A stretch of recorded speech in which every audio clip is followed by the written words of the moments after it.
From the bustling trading floors of Wall Street to the vibrant exchanges of Asian stock markets, WION breaks it down for you to make sense of what's happening, as we reveal the key factors behind events, strategic battles, and the game-changing business decisions that shape the world.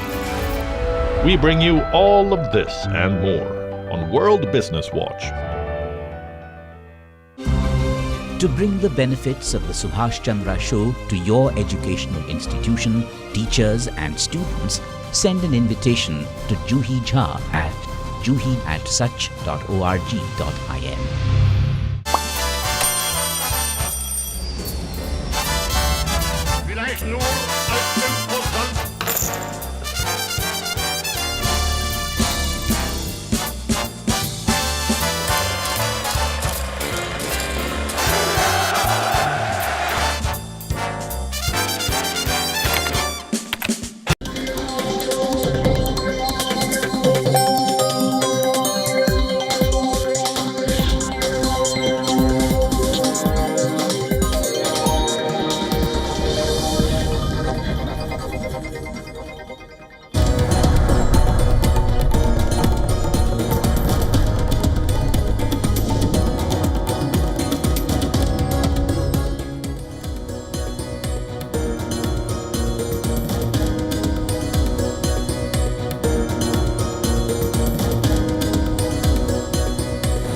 Welcome back, viewers. You're watching World DNA, the show that gets you ahead of the rest. I'm Shivan Chandna. And I'm Jyotsna Kumar. And on the show today, U.S. President Donald Trump and his advisors are defending the sweeping tariffs on imports and vowed to stay on the course.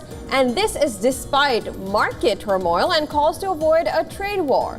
Now, speaking to reporters aboard Air Force One, Trump indicated he was not concerned about market losses that has already wiped out nearly $6 trillion in value from U.S. stocks. What happens next? We'll bring you all that on the show today. Also on the show, from West Asia, Palestinian militant group Hamas said that it fired a barrage of rockets at cities in Israel's south in response to Israeli massacres of civilians in Gaza. Now, Israel's military said about 10 projectiles were fired, but most successfully intercepted. And this comes as Israeli Prime Minister is on his way to Washington to meet the U.S. President. We'll bring you the latest on what's happening in West Asia as of now. Let's start with the headlines.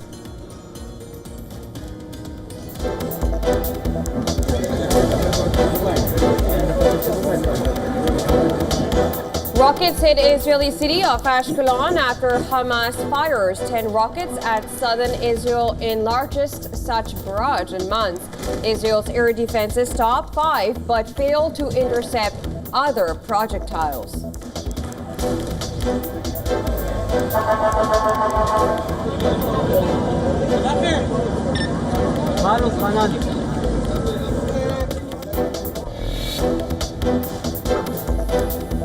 Iran's Supreme Leader Ayatollah Ali Khamenei puts the country's armed forces on high alert in the wake of US President Donald Trump's threats against Tehran.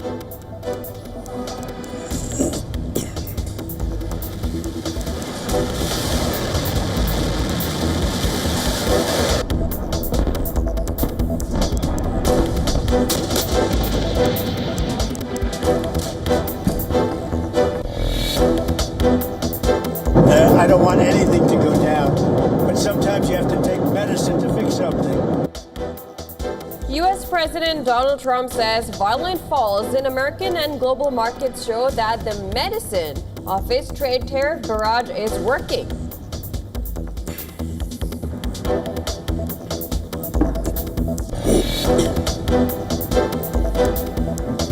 Market sell-off resumes on Monday as tariff turmoil deepens. Futures contracts for the S&P 500 and the Nasdaq 100 fell more than 4% from Sydney to Tokyo. Asian stocks plunged at the open along with European stock futures and commodities.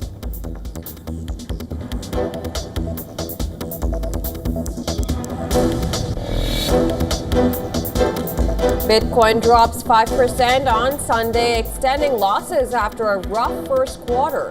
The cryptocurrency falls 11.7% in the March quarter, marking its worst start to a year in a decade.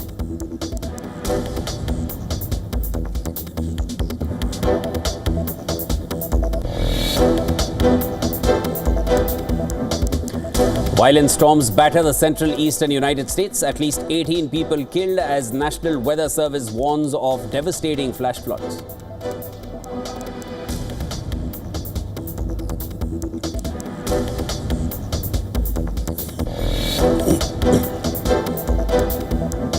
Los Angeles Lakers register a blowout win over the #1 ranked Oklahoma City Thunder. Luka Doncic scored 30 points as Lakers edge closer to secure automatic playoff spots.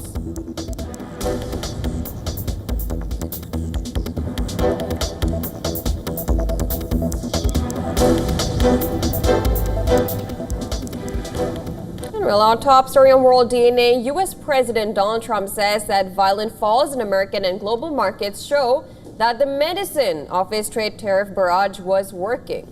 Talking about the market rout that has seen trillions of dollars wiped off the value of U.S. companies since his announcement of tariffs, Trump said that sometimes you have to take medicine to fix something. I don't want anything to go down, but sometimes you have to take medicine to fix something. And we have such a horrible, we have been treated so badly by other countries because we had stupid leadership that allowed this to happen. They took our businesses, they took our money, they took our jobs. Returning to Washington from a weekend of golfing in Florida, President Trump said that he has engaged with world leaders on the issue, claiming they're dying to make a deal. I've spoken to many countries. They all want to do, just so you understand the power of what I'm doing, every country is calling and being very solicitous of us. Very, very nice. They're being very nice. Treasury Secretary Scott Bessent also told NBC News that 50 countries had reached out to the U.S. Bessent added that Trump would decide whether to negotiate with them or not. Now, despite hopes for negotiations, there were widespread fear that the market's bloodbath could continue into the new trading week. Japan's Nikkei share index plunged further on Monday. In early trade in Tokyo, the Nikkei 225 was off 7.35%, while in Seoul, the Kospi was off 4.8%. In Saudi Arabia, where markets were open on Sunday, the bourse was down 6.78%, and that's the worst daily loss since the COVID-19 pandemic. Futures contracts for the New York Stock Exchange's main boards were sharply down on Sunday, suggesting more pain when markets open on Monday, while U.S. oil dropped below $60 a barrel for the first time since April of 2021.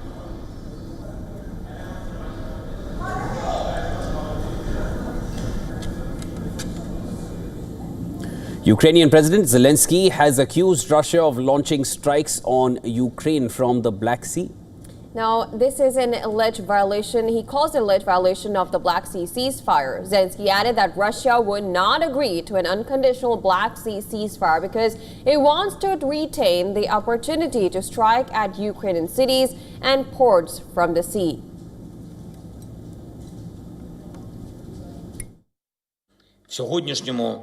If there is to be a ceasefire, it must be an unconditional one that does not allow for the destruction of any life at all. Ukraine has agreed to America's proposal, to a full, unconditional ceasefire. Putin refuses. We are waiting for the United States to respond. So far, there has been no response. The Ukrainian president also slammed the U.S. for its silence on Russia's rejection of its proposal for an unconditional truce. In today's Russian attack, missiles were launched from the waters of the Black Sea. Our partners know which vessels carried out the launch and from which part of the sea. This is one of the reasons why Russia distorts diplomacy, why it refuses to agree to an unconditional ceasefire. They want to retain the opportunity to strike at our cities and ports from the sea.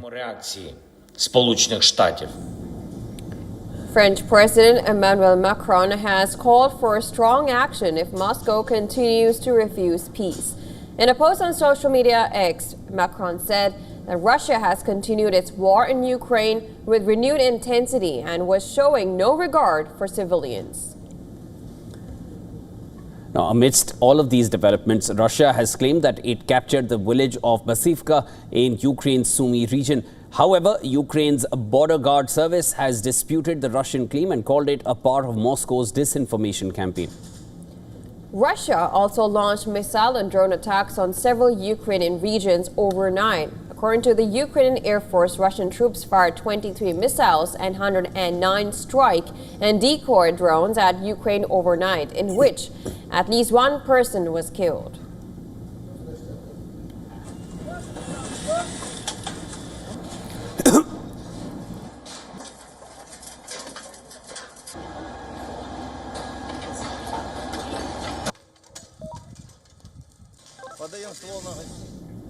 Now, after U.S. airstrikes, the Houthi health ministry has said that U.S. airstrikes have killed at least 2 people and wounded 9 others near Yemen's northwestern city of Sada.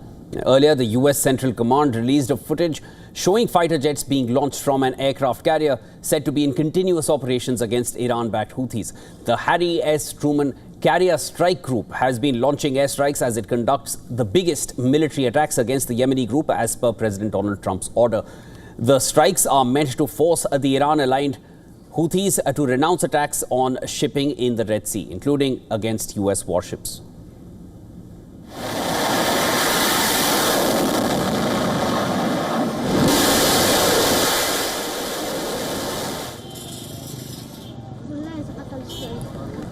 Now, a video from the scene showed a damaged 2-story building with dozens of destroyed solar panels scattered around the ground. The store, located in Hafsain of Sada, also included a residential building.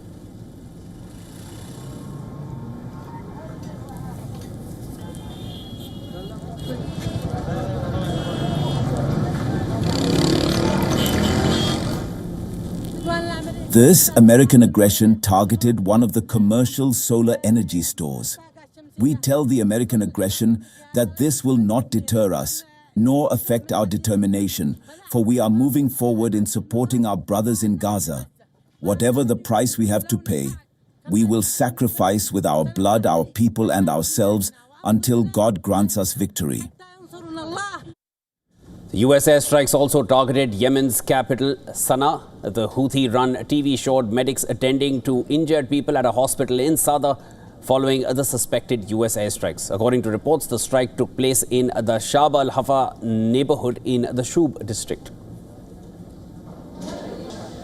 This cowardly aggression, which does not see the children or anyone else, does not see these wounded people. This child, as you can see, is injured. This American aggression will not deter us or anyone else, and it will not shake a hair on our head. The response against the Houthis has bolstered after Trump vowed escalation against the group.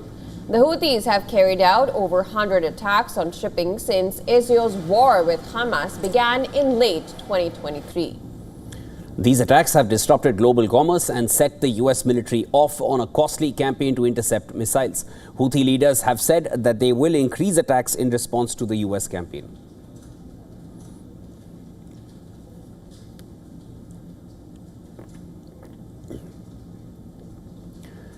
Hamas has launched the largest attack on Israel in months as it fired 10 rockets at southern Israel.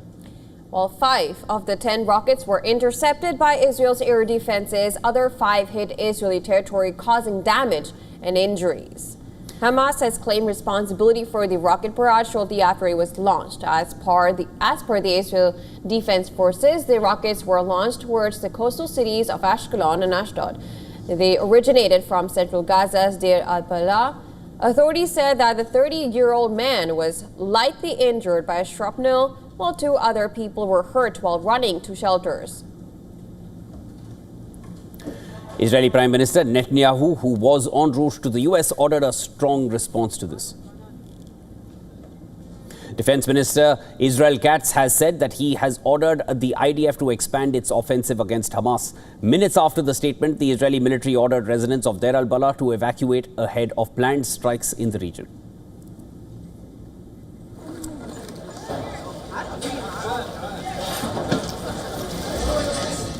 The IDF also claimed that it carried out a drone strike against a Hamas rocket launcher in central Gaza Strip that was used in this barrage on the Ashdod area.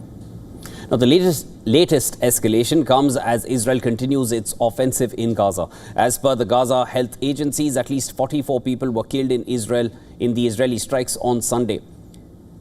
Dozens of Palestinians have been killed almost daily since Israel resumed its military offensive in Gaza on the 18th of March. Palestinian officials claimed that Israeli forces shot dead a teenager holding U.S. citizenship in the occupied West Bank on Sunday. They said that 14-year-old Omar Mohammad Sadeh Rabi was killed in Turmasaya.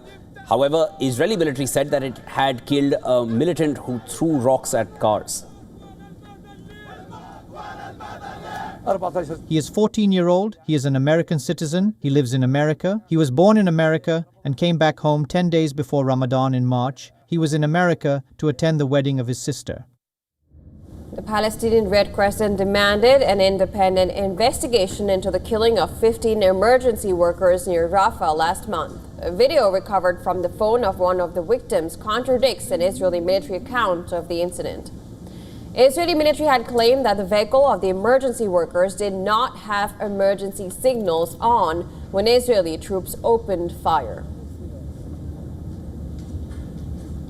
Accountability should never require video evidence. It should not take a global outrage for the truth to be acknowledged. The truth was always there. The Palestinian Red Crescent medics were wearing their Red Crescent emblem.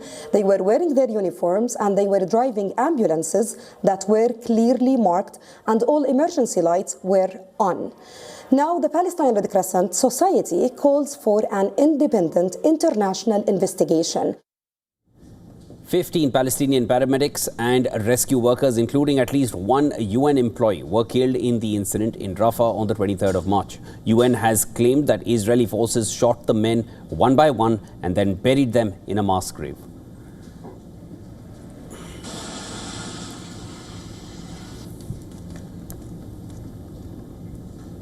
Israeli Prime Minister Netanyahu will hold talks with the US President Trump at the White House on Monday. Now, the two leaders are expected to discuss issues ranging from the recently announced tariffs by the U.S. president, as well as nuclear threats from Iran. A discussion on ceasefire agreement in Gaza is also on the cards. Now, as part of his reciprocal tariffs on trading partners, U.S. President Donald Trump had announced an imposition of 17% tariff on Israeli goods on the 2nd of April. Before boarding the plane to the States, Netanyahu said that he and Trump would discuss the hostages, the completion of the victory in Gaza, and the tariffs imposed by the U.S.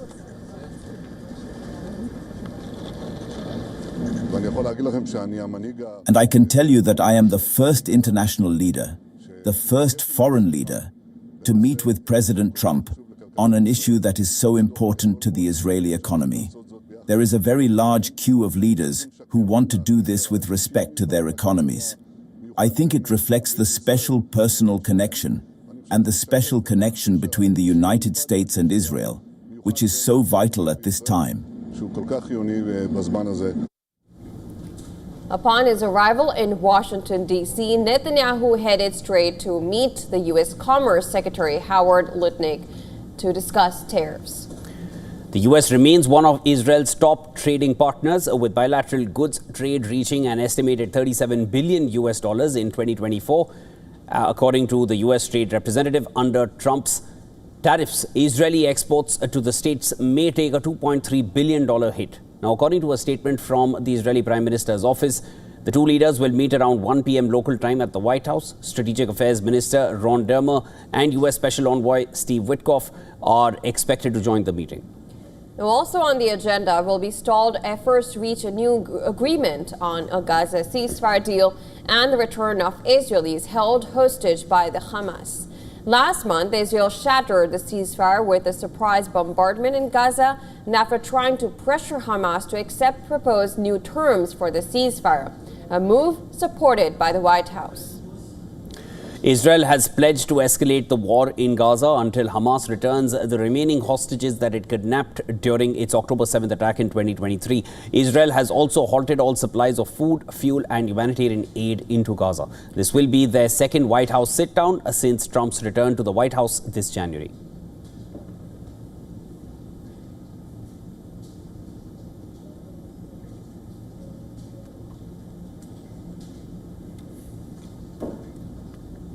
And simmering tensions between China and Taiwan have reached a boiling point. And this is sparking fears of a military confrontation that could engulf the entire Asia-Pacific region now. In a significant development in the Taiwan Strait, the People's Liberation Army, PLA's Shandong aircraft carrier recently took an alternative route to the east of Taiwan. And this unexpected maneuver has raised eyebrows among defense analysts who believe that it was a strategic move to simulate countermeasures against nearby U.S. warships. Experts also suggest that Shandong's route was not just about showcasing naval power, but also aimed at exploring alternative maritime pathways. Now, these routes could prove critical in a conflict over Taiwan, highlighting China's growing focus on enhancing its naval readiness in the region. China's first domestically built aircraft carrier, the Shandong, conducted joint military exercises with its naval and aerial units in the waters southeast of Taiwan. The drills that took place on Tuesday and Wednesday were aimed at assessing the capabilities of PLA's integrated operations, both inside and outside the island chain. This week's drills are the biggest since February, when Taipei said China staged a live-fire combat drill with aircraft and warships off the island's south. Beijing had rejected the claim at the time, calling it pure hype from Taiwan over PLA's routine training. Now, the escalation comes after U.S. Defense Secretary Pete Hegseth said that the U.S. will ensure deterrence across the Taiwan Strait and called Beijing aggressive. China opposes U.S. support for Taiwan that Beijing insists is part of its territory and has threatened to use force to bring it under control.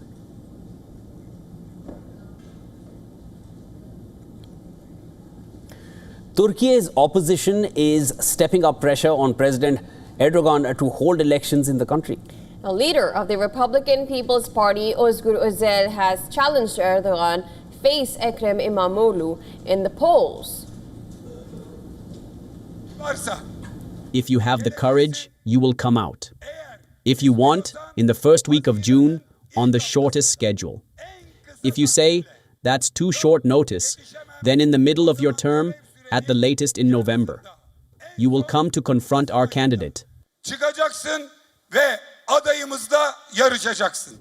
Özel was addressing a party congress organized to re-elect him as a party leader, defying a government crackdown. The Republican People's Party supporters attended the party event in large numbers.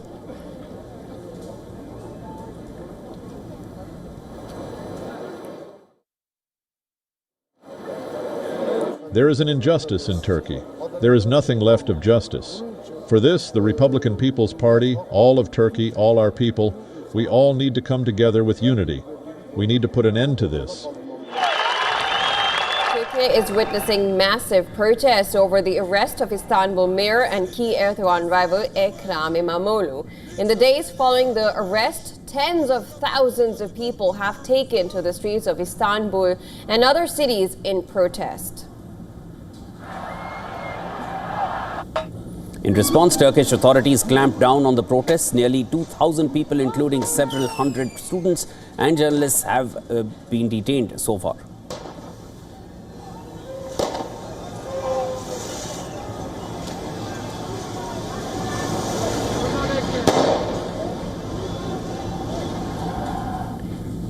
İmamoğlu has turned out to be the biggest threat to Erdogan's power. Under İmamoğlu, the party came out on top in the March 2024 municipal elections with nearly 38% of the vote across the country.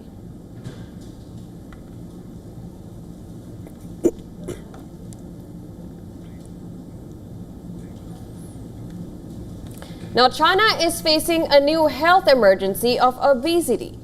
Once struggling with famine, China is now grappling with growing waistlines. A Lancet study has put out that over 400 million Chinese adults were overweight or obese by 2021. That number could hit 630 million by 2050. The Chinese government warned that 65% of adults may be overweight by the year 2030. Health officials are sounding the alarm as chronic diseases like diabetes and heart issues are rising sharply in the country. Now, a three-year national plan is underway, including new diet guidelines and specialized weight clinics in hospitals. The report mentions that nearly 1 in 3 children over 7 could be overweight by 2030. The Education Ministry is pushing for daily exercise and longer breaks in schools. Even seniors are struggling, fighting obesity through Tai Chi, an ancient martial art, and diet. But people say the memories of famine make it hard to eat less. The cost of treating overweight and obese patients is projected to be $57 billion, or 22% of Chinese national health budget by 2030, as doctors warn China's biggest health battle may be against big bellies.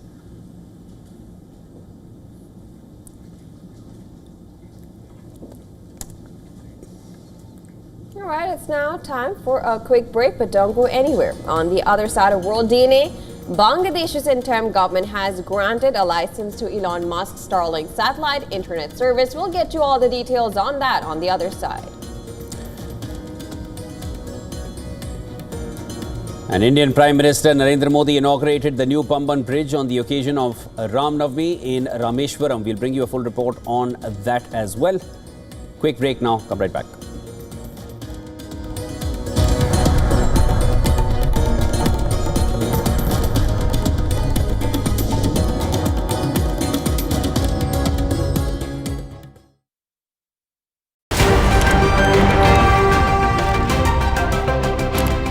Ready to dive into your daily dose of news? Bringing you what's trending in the West and all that's setting trends in the East. And all of this served up with a side of insightful banter. We don't just bring you the latest stories. We bring you your talking points for the day. And while you do that, from the busy streets of New York, I will provide you with deeper insights on the developments through the course of the day in the U.S. The show that keeps you ahead of the global curve. A conversation you'd want to be a part of. A place where news becomes an engaging exchange. We bring you stories that impact your present. This is World DNA. Join the conversation.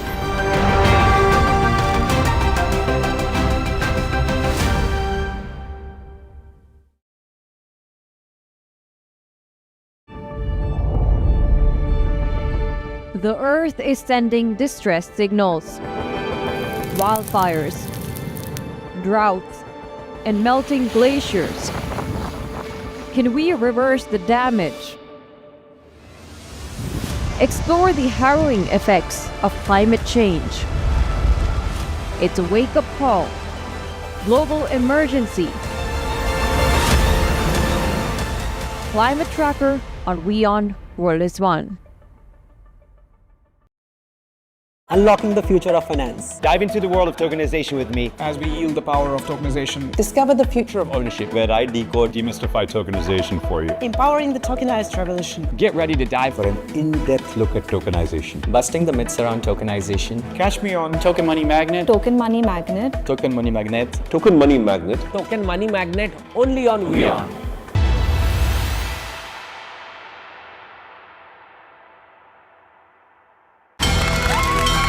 From the bustling trading floors of Wall Street to the vibrant exchanges of Asian stock markets, WION breaks it down for you to make sense of what's happening. As we reveal the key factors behind events, strategic battles, and the game-changing business decisions that shape the world. We bring you all of this and more on World Business Watch.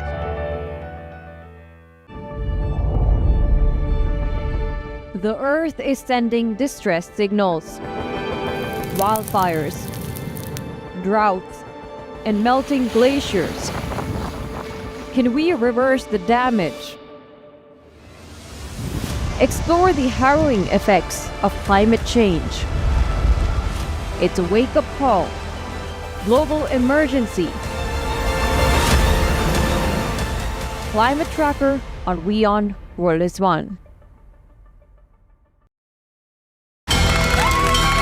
From the bustling trading floors of Wall Street to the vibrant exchanges of Asian stock markets, WION breaks it down for you to make sense of what's happening, as we reveal the key factors behind events, strategic battles, and the game-changing business decisions that shape the world. We bring you all of this and more on World Business Watch. WION, India's global voice, the channel that brings you the biggest stories from across the world through India's lens. Now available in more than 190 countries worldwide, because we believe that the world is one.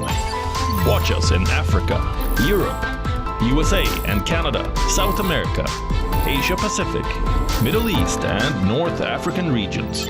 Also available on these digital platforms across the world.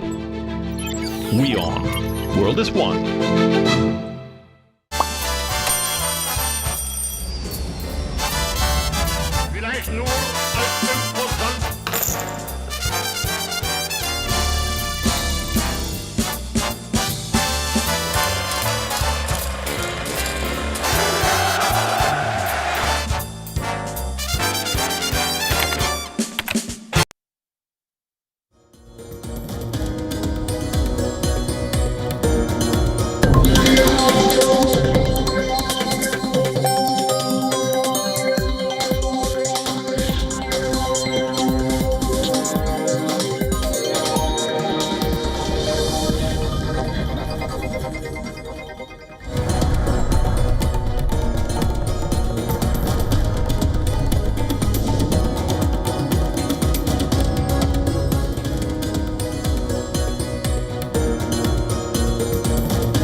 Welcome back, viewers. You're watching World DNA with Jyotsna and I'm Shivan. Lots more to discuss on this side of the show as well.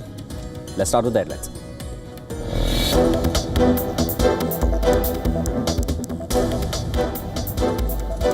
Rockets hit Israeli city of Ashkelon after Hamas fires 10 rockets at southern Israel in largest such barrage in months. Israel's air defenses stopped 5 but failed to intercept other projectiles.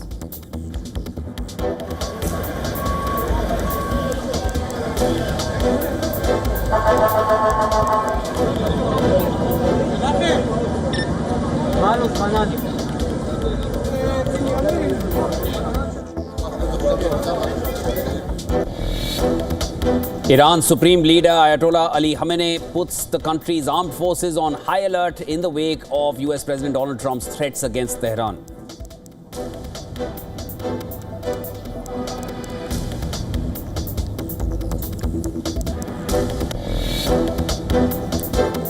I don't want anything to go down, but sometimes you have to take medicine to fix something.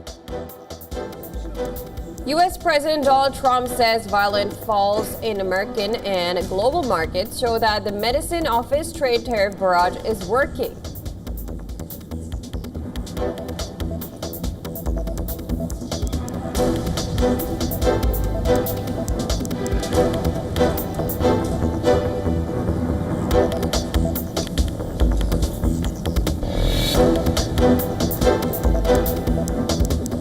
Violent storms batter the Central East and United States. At least 18 people killed as National Weather Service warns of devastating flash floods.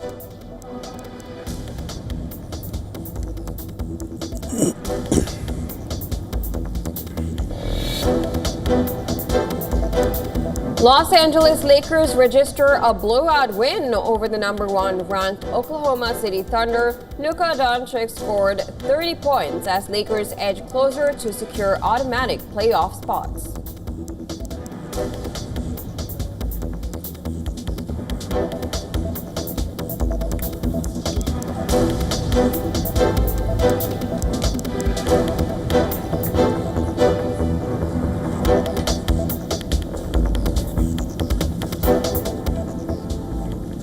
Now, Bangladesh's interim government has granted a license to Elon Musk's Starlink satellite internet service. According to the chairman of the Bangladesh Investment Development Authority, Chaudhry Ashik Mahmood, the license was granted on the 28th of March. The Starlink service will be unveiled at the Bangladesh Investment Summit in capital Dhaka today.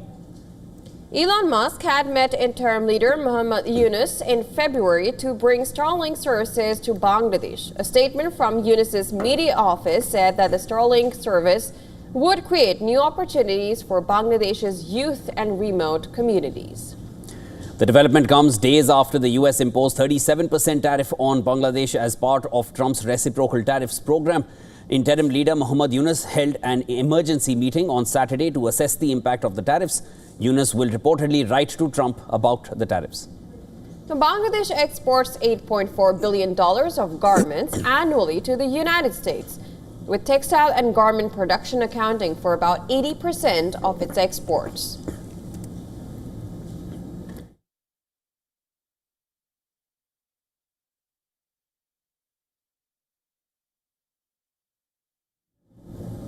Indian Prime Minister Narendra Modi inaugurated the new Pamban Bridge on the occasion of Ram Navami in Rameshwaram. Now, the new Pamban Bridge is Asia's first vertical lift railway sea bridge spanning over 2.078 kilometers.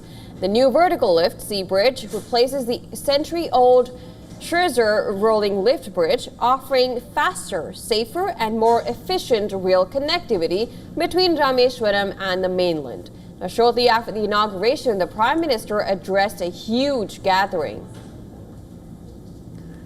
Taking to social media, the Prime Minister posted about witnessing Ram Setu at the same time as the Surya Tilak was taking place in Ayodhya on the occasion of Ram Navami.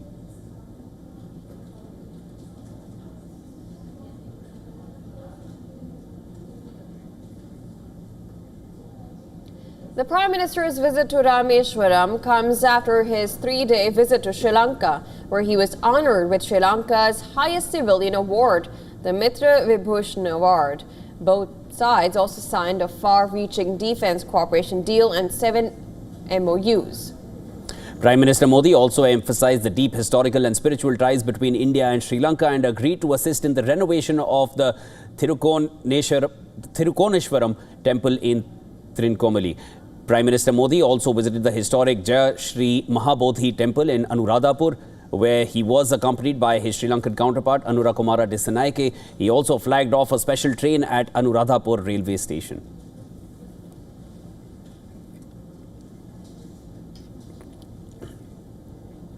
And while the political controversy over 3-language formula proposed under the National Education Policy in India found an echo during Prime Minister Narendra Modi's visit to the state of Tamil Nadu.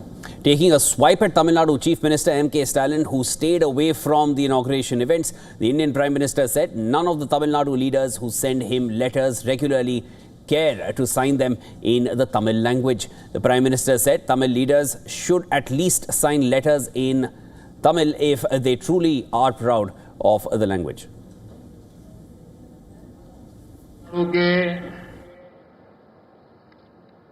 कुछ नेताओं की चिट्ठियां जब मेरे पास आती है, कभी भी कोई नेता तमिल भाषी में सिग्नेचर नहीं करता है। अरे तमिल का गौरव हो, मैं सबसे कहूंगा कम से कम तमिल भाषा में अपनी सिग्नेचर तो करो। Contrary to a tradition, Tamil Nadu Chief Minister M.K. Stalin skipped the Pamban Bridge inauguration in his state by Prime Minister Modi. Instead, addressing a public gathering in Ooty, he demanded a clear guarantee from the central government that Tamil Nadu will not be penalized for less population in the upcoming delimitation exercise. The 3-language formula proposed under the central government's national education policy has become a point of contention for the Tamil Nadu government. The state government claims the policy is aimed at imposing the Hindi language on the state. Now, the language row itself is linked to the protests over the delimitation exercise that the South Indian state says favors the Hindi-speaking states. The delimitation exercise aims to fix the number of parliamentary seats based on the population of states. The central government is expected to begin the census survey this year, that is expected to continue until 2026.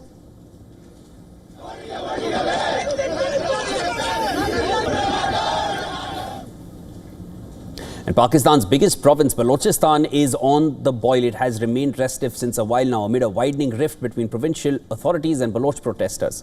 Now, for 10 days of sit-in protests on the outskirts of Quetta, Balochistan National Party is planning a long march to the provincial capital. The sit-in protests are led by Sardar Akhtar Bengal, who has refused to end demonstrations till Baloch Yakjehti Committee BYC leader Mehrang Baloch is released from jail. The government is taking strict measures to prevent the protesters from entering Quetta, with massive containers and police personnel blocking different entry points. Mango claimed that Pakistan's security forces have encircled the protesters, expressing fears that a major operation could be staged against the sit-in protests. Mango's party has also called for blockading all national highways. While sit-in protests have been peaceful in Balochistan, recent attacks by Baloch separatists and also the arrest of Mehrang Baloch has intensified discontent in the province.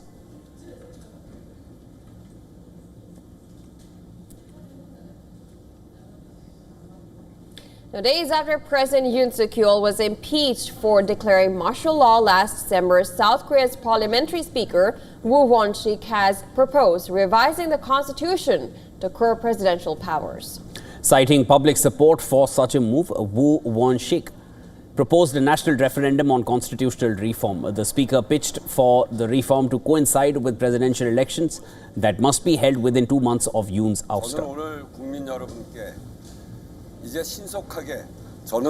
I would like to propose to the people that we should now quickly pursue constitutional revision. After going through the unconstitutional and illegal martial law and impeachment, the public consensus on the urgency of constitutional revision is greater than ever. A survey conducted by Gallup Korea last month found 54% supporting constitutional revision to fix the presidential system.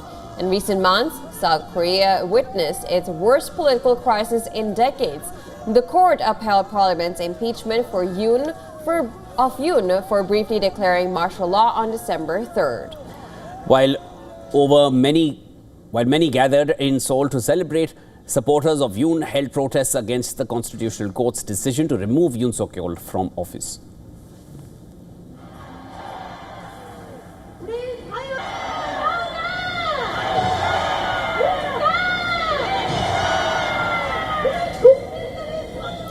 Meanwhile, South Korea is swinging into election mode after Yoon's ouster. The constitution mandates a successor be elected within 60 days of the president's removal from office. Lee Jae-myung of the Democratic Party leader and Han Dong-hoon of Power Party are up as contenders for the top post. Acting President Han Duck-soo is expected to announce the election date at a cabinet meeting on Tuesday.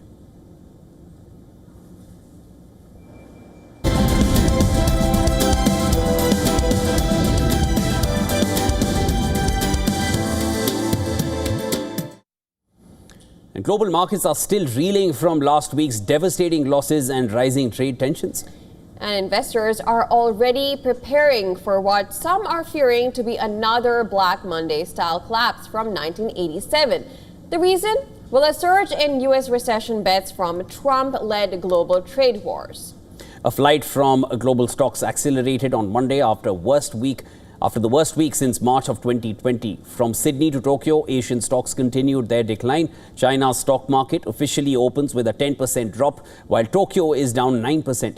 Gold reversed last week's falls and jumped about $80 in less than an hour in early trading. More importantly, the sell-off on Trump's economic broadsides has erased over $11 trillion from U.S. stock market since his inauguration. Those losses are equal to nearly 40% of U.S. GDP. For markets, crypto's deep crash on Sunday and start to the week point to another Black Monday. Bitcoin crashed over 7% to below $78,000. That is over $30,000 from its peak on the 20th of January. The latest fall comes after cryptos marked their worst first quarter in a decade. Second-ranked token Ether plummeted to $1,538, an intraday low not seen since October 2023. Crypto's $80 billion market cap fall since Trump's first day in office is expected to only worsen. The fear of recession is quickly becoming the consensus. JP Morgan gives that a 60% chance, a bet that have not been seen since the financial crisis in 2008 after Lehman's collapse.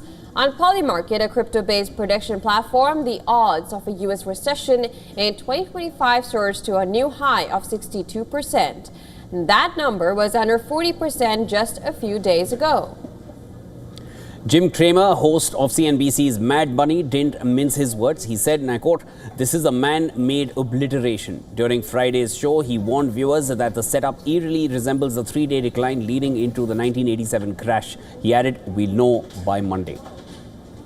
Billionaire investor Bill Ackman echoed those sentiments on social media X. Ackman noted that he wouldn't be surprised to see a presidential announcement on Monday delaying the tariffs.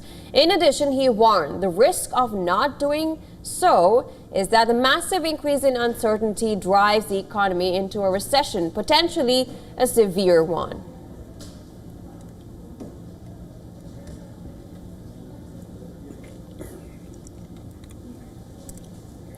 Saudi Arabia has cut oil prices by the most since October 2022.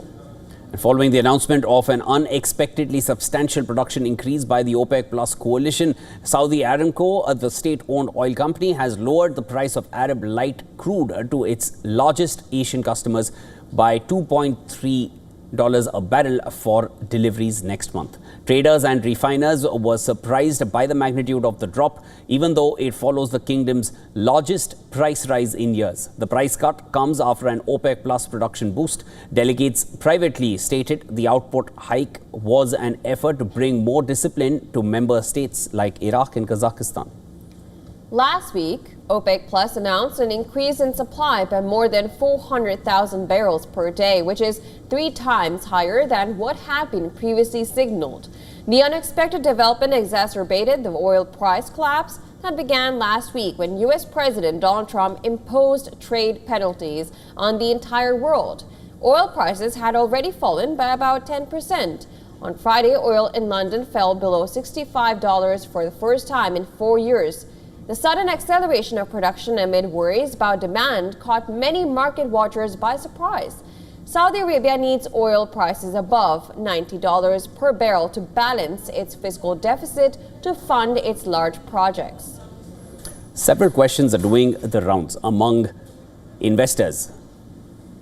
Is the kingdom trying to appease Trump by lowering prices and increasing production? Trump had previously urged OPEC Plus to lower oil prices. He hopes that will lower inflation and increase pressure on Russia to end the war in Ukraine. Now, the kingdom lowered prices for US and European clients, but the cut was lower by 50 cents for Europe and 20 cents for the US.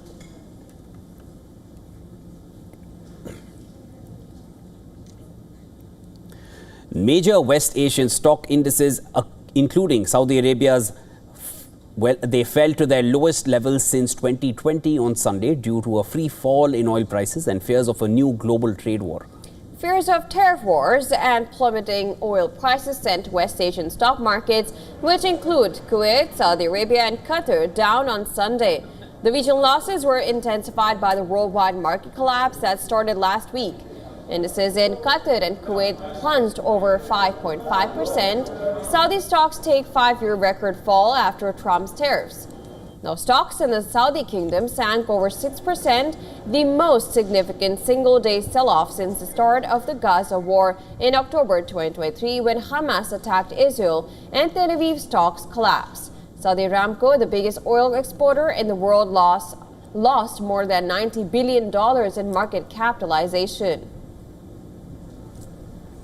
The prospect of a prolonged period of lower oil prices risks West Asian stock markets in response to the trade war and OPEC Plus decision to increase output by 3 times than initially planned. Brent crude fell 13% on Thursday and Friday. Many in the region rely on high crude prices to balance their budgets and fund investments in economic diversifications and these initiatives. Now, the International Monetary Fund estimates that Saudi Arabia and Iraq need oil at prices over $90 per barrel. Kazakhstan needs oil to be more than $115 per barrel to fund its fiscal deficit.